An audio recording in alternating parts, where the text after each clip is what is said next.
Looking for something to watch on Netflix? Well, chances are that if you're watching this video, then you might get some entertainment out of the documentary Bitconned.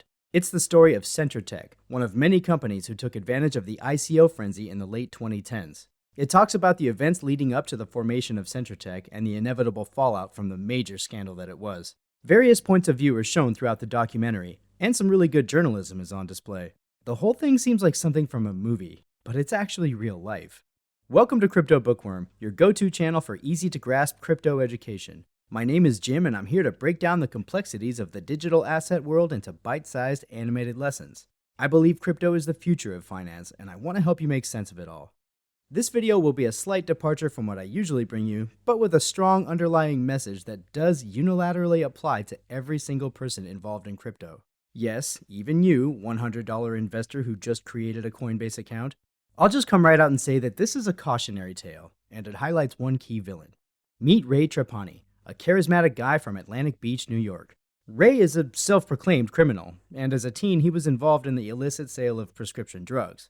Fast forward to 2017, he and some cohorts end up scaling those criminal stakes much higher.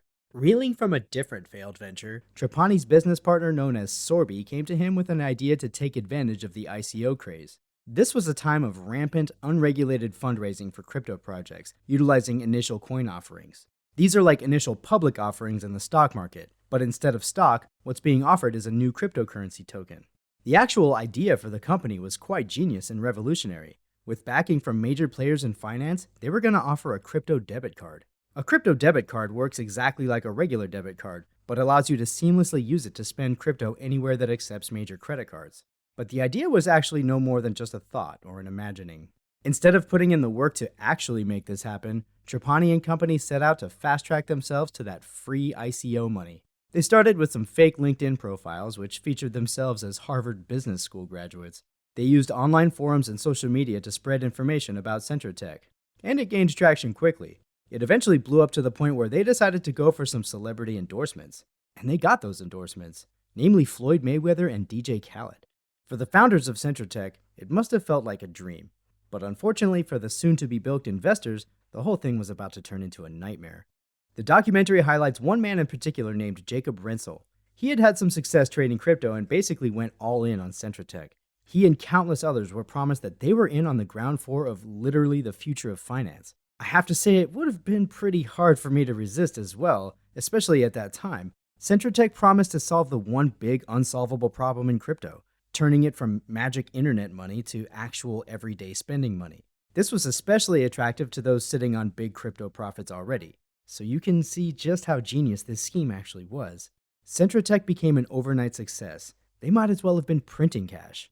And while printing cash would be nice, I don't have the equipment for that, and only the government is allowed to do that. I get by purely on likes, comments, and subscriptions. If you're as caught up in this story as I was, I'd really appreciate one or all three of these. I really can't tell you how much I appreciate it. Anyway, while Centrotech wasn't literally printing money, what was going on was shady enough.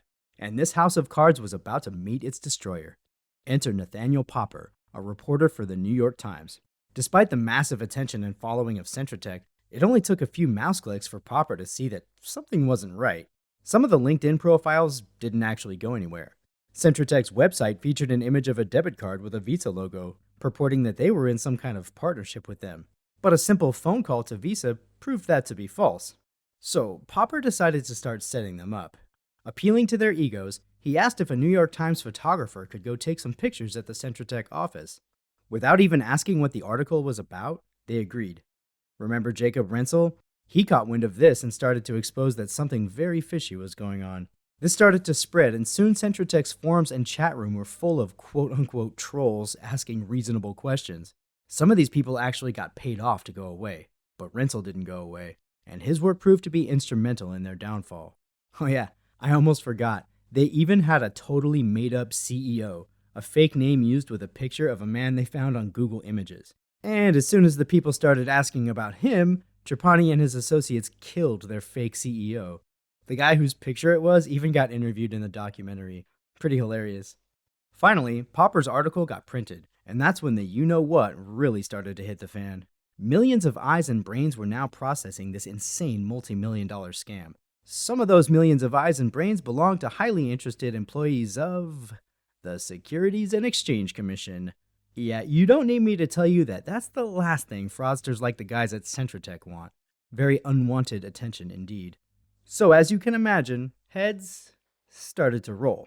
Ultimately, Sorby was sentenced to 8 years in prison, and he is still serving that sentence. Oh, yeah, I didn't even mention their massively underqualified male stripper turned CFO. Yeah, you heard that right. And again, this is not a movie. He got and completed 1 year in prison.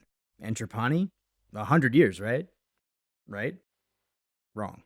He was so cooperative with the FBI that they and the judge were just tickled pink with him.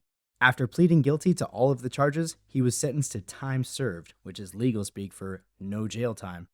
So now it's 2024 and this kind of thing doesn't really happen anymore.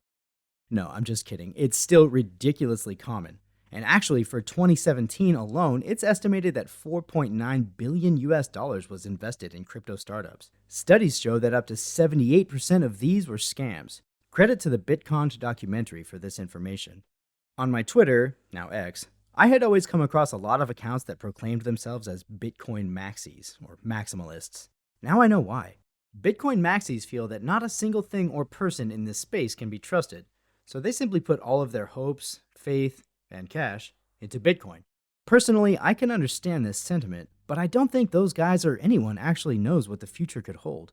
Will we see this financial utopia of the way money should be in our lifetimes? What'll be the roles of Bitcoin or any other crypto in this? Obviously, there are many legitimate projects out there, but it's up to you, the individual, to be like Nathaniel Popper. Just start by clicking your mouse and asking some basic questions. Invest, trade, profit, hopefully more than you lose, and try to at least enjoy it, but do it intelligently. Looking at a website or even a white paper is not enough to go all in. Centratech even 100% copy pasta plagiarized their white paper. Dig into forums, social media, take every avenue that exists. I'm still looking for my way into having a role in Web3 myself, despite the less than savory reputation of the space. There's a big, bright future here, even if a lot needs to happen first. What's your plan moving forward into this new year? DCA, trade, dig into the tech? I would love to know and trade some notes with you. Let's get a lively discussion going. I hope my overview of this controversial story was entertaining. Definitely check out the documentary if you can. And hey, speaking of entertainment, are you a gamer as well as a crypto enthusiast? Then you'll love my previous video on the top 5 play-to-earn games for 2024.